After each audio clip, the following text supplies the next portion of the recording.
Oke teman-teman, jadi kemarin tuh saya sempat posting di sosmed ya, di Facebook dan juga di Instagram, itu tentang gambar ini. Jadi di sini ada panggilan berkali-kali, lalu saya bikin statusnya adalah panggilan horor buat programmer. Nah, ternyata banyak nih komen-komen dari teman-teman yang belum mengerti tentang apa maksud yang saya posting ini dan gambar ini maksudnya apa. Jadi ada yang komentar, "Jelasin Bang Eko, saya nggak ngerti," misalnya.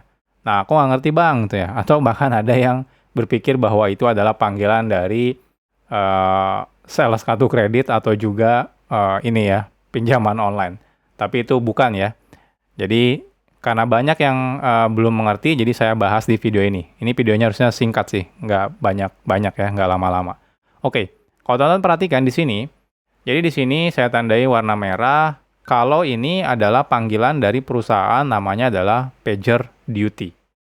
Kalau teman-teman lihat, gitu ya, pertanyaannya, perusahaan apa sih PagerDuty ini? Jadi kalau teman-teman buka websitenya, PagerDuty ini adalah sebuah layanan incident management. Jadi incident management istilahnya ya. Nah detailnya apa ya? Sebenarnya sih banyak sekali fiturnya ya. Tapi intinya misalnya kalau misalnya ada error di aplikasi yang kita buat, nanti PagerDuty bisa otomatis memberitahu lewat panggilan telepon. Jadi kita bisa ditelepon ini sama PagerDuty kalau terjadi error di aplikasi kita. Makanya saya bilang ini panggilan horor buat programmer. Kenapa? Karena kalau ada panggilan dari PagerDuty berarti itu menandakan bahwa bahwa terjadi error di aplikasi yang kita buat. Oke. Pertanyaannya kenapa sih kita butuh hal-hal yang seperti ini gitu ya? Kenapa kita harus dikasih tahu gitu ya sama PagerDuty? Kenapa nggak nanti aja nunggu komplain dari customer gitu ya? Nah, itu yang salahnya gitu ya. Jadi, saat kita selesai membuat aplikasi misalnya gitu ya, ini bukanlah akhir dari pekerjaan kita atau programmer. Jadi ini justru bukan akhirnya ketika kita membuat aplikasi. Justru selanjutnya yang harus kita lakukan adalah kita harus melakukan maintain aplikasi kita atau istilahnya merawat aplikasi kita. Nah, pertanyaannya kenapa sih? Kenapa sih harus di-maintain gitu ya? Yang pertama adalah untuk memastikan bahwa tidak ada error di aplikasi kita, gitu ya. Kalau tidak kita maintain, nanti error gitu ya, kita nggak bisa tahu juga ada error di aplikasi kita. Nah, selain itu juga nanti kita ingin memastikan bahwa aplikasi berjalan dengan cepat dan tidak lambat. Mungkin di awal-awal ketika kita buat aplikasi terlihat cepat gitu ya di awal. Tapi lama-lama misalnya aplikasinya semakin lambat. Nah, kita tidak mau kejadian seperti itu. Makanya kita harus selalu maintain atau rawat aplikasinya. Nah, selain itu kita juga tidak ingin adanya kesalahan komunikasi misalnya dengan sistem lain. Yang namanya kita bikin aplikasi, sering sekali kita biasanya komunikasi dengan sistem lain. Entah contohnya teman-teman menerima pembayaran menggunakan payment gateway atau bank lain misalnya gitu ya. Atau komunikasi dengan logistik atau email service dan lain-lain. Atau contohnya ya database, seperti itu. Dan kita nggak mau kejadian ada terjadi error komunikasinya. Karena ketika terjadi error mungkin menyebabkan aplikasi kita tidak berjalan dengan baik. Dan masih banyak hal-hal lain ya yang perlu kita perhatikan kenapa kita harus maintain aplikasi kita. Jadi intinya adalah kenapa kita perlu maintain dan melakukan hal itu, ya untuk memastikan bahwa aplikasinya selalu berjalan dengan baik. Jadi selalu berjalan dengan baik. Pertanyaannya, memangnya kenapa sih? Kenapa sih kita harus memastikan bahwa aplikasi kita berjalan dengan baik? Ya, sederhana gitu ya jawabannya. Ya, biar customer kita happy gitu ya. Bayangkan kalau customer kita atau pelanggan kita yang menggunakan aplikasi kita, pakainya sering error gitu ya. Pelanggan kita otomatis nggak akan mau pakai aplikasi yang kita buat. Jadi, kalau errornya sering diperbaiki gitu ya, dan semakin lama semakin stabil, ya otomatis pelanggan bakal happy dan mungkin selalu setia menggunakan aplikasi yang kita buat. Nah, tapi pada kenyataannya adalah namanya error itu pasti terjadi. Contohnya kalau teman-teman beli mobil, sebagus apapun misalnya merek mobilnya, pasti nanti akan ada yang rusak gitu ya, termasuk aplikasi kita. Saat kita buat sebaik apapun, yang namanya error gitu ya, pasti terjadi. Walaupun sudah kita rawat, misalnya pasti aja akan ada kejadian error gitu ya. Itu tidak bisa terpungkiri. Jadi ini namanya adalah distributed computing fallacy gitu ya. Jadi orang mikir kalau aplikasi itu kalau dibuat dengan baik tidak akan pernah error. Kenyataannya enggak. Yang namanya dalam aplikasi gitu ya, itu pasti ada kejadian error. Bahkan error-error yang tidak kita duga. Contohnya misalnya di servernya mati lampu gitu ya. Nah, itu kan tidak kita duga. Jadi hal-hal seperti itu. Oke, jadi saat kita deploy aplikasi kita misalnya ke server, misalnya teman-teman bikin aplikasi misalnya web, lalu kita deploy ke server. Nah, pertanyaannya bagaimana kita bisa tahu kalau ada aplikasi kita yang error? Karena kan aplikasinya sudah berjalan di server, tidak di laptop kita lagi. Kalau di laptop kita ya gampang gitu ya, kalau misalnya error kita bisa lihat di laptop kita. Nah, pertanyaannya sekarang aplikasinya sudah kita deploy ke server, ya. Atau bahkan aplikasi mobile, aplikasinya sudah ada di handphone orang lain gitu ya, bukan di handphone kita lagi. Oke, jadi saat kita membuat aplikasi, pastikan teman-teman harus menambahkan ya bagian yang namanya adalah application monitoring. Jadi, application monitoring ini adalah aplikasi lain yang digunakan untuk memonitor aplikasi kita. Jadi ini biasanya tambahan, nanti saya akan sebutkan ya contoh-contoh aplikasinya. Nah, untuk apa sih aplikasi monitoring ini? Jadi nanti setiap saat, setiap beberapa waktu atau interval tertentu, aplikasi kita akan mengirimkan data berupa matriks. Jadi, aplikasi kita itu pasti nanti akan mengirimkan matriks ke application monitoringnya. Ada yang dilakukan secara manual, ada yang dilakukan secara otomatis. Kebanyakan kalau misalnya application monitoringnya sudah canggih, itu biasanya dilakukan secara otomatis gitu ya. Contoh, apa sih yang akan kita kirim? Data metrik apa sih yang akan kita kirim misalnya? Ya, contohnya misalnya CPU usage atau penggunaan CPU-nya. Nah, kadang-kadang mungkin kita, kalau kita tidak punya data tentang CPU usage, mungkin tiba-tiba aplikasi kita lemot, kita nggak sadar kalau ternyata mungkin CPU-nya sudah terlalu besar penggunaannya, seperti itu. Jadi, data metrik CPU usage-nya biasanya akan dikirim ke application monitoring. Selain itu, contoh lain adalah RAM-nya. Gitu ya. Nah, RAM itu lumayan krusial. CPU itu kalau 100% dia bisa masih tetap jalan. Kalau RAM biasanya kalau udah habis, biasanya akan nge-crash si sistem operasinya. Jadi ini perlu hati-hati. Jadi RAM pun biasanya kita akan kirim data metriknya ke application monitoring ini. Nah, selanjutnya contohnya, nah ini juga yang paling paling krusial adalah disk usage juga. Jadi kita harus tahu juga sekarang itu disk usage kita penggunaannya berapa gitu ya. Jangan sampai udah habis disk usage-nya, aplikasi kita masih jalan aja. Otomatis ketika kita menambah data dan lain-lain gitu ya, mengupload data, udah nggak akan bisa diterima lagi. Otomatis aplikasinya akan error. Jadi disk usage juga perlu kita kirimkan data metriknya ke application monitoring. Atau contohnya kalau dalam aplikasi kita pengen tahu respon time dari aplikasi kita. Misalnya, 50 milisecond respon time-nya misalnya 50 milisecond, atau misalnya 1 detik, 2 detik, dan seterusnya. Harapannya adalah ketika terjadi perubahan respon time yang signifikan, misalnya tiba-tiba dari 100 milisecond, tiba-tiba jadi 10 detik gitu ya, nah kita dapat informasi tersebut. Nah, jadi itu adalah application monitoring. Nah, selain itu, biasanya saat kita membuat aplikasi, kita akan menambahkan yang namanya log monitoring. Nah, ini agak sedikit berbeda. Gitu ya. Kalau log biasanya informasinya bebas apapun yang mau kita kirimkan. Kalau application monitoring biasanya metrik ya, metrik datanya.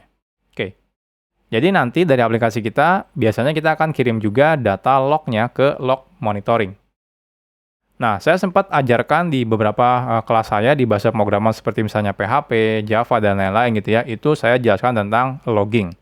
Nah, teman-teman bisa pelajari itu tuh kalau teman-teman masih bingung tentang log monitoring ya. Jadi intinya aplikasi kita akan mengirimkan informasi log. Jadi biasanya kalau teman-teman menggunakan Java, biasanya menggunakan sistem outprint line, itu kan ke konsol.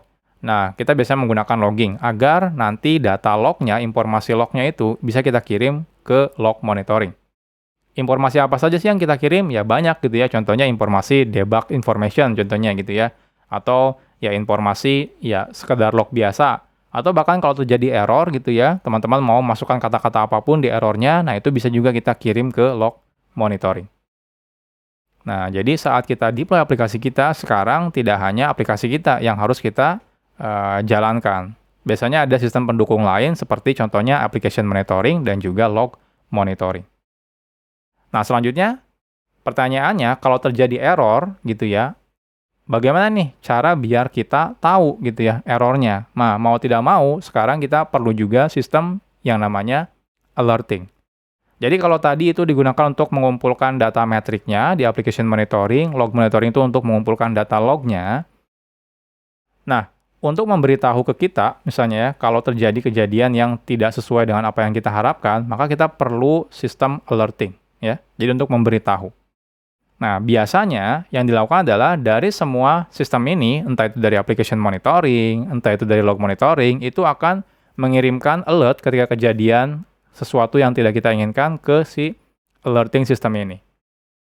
Contoh misalnya, CPU-nya tiba-tiba tinggi selama 5 menit gitu ya. Tiba-tiba selama 5 menit CPU usage-nya di atas 90%.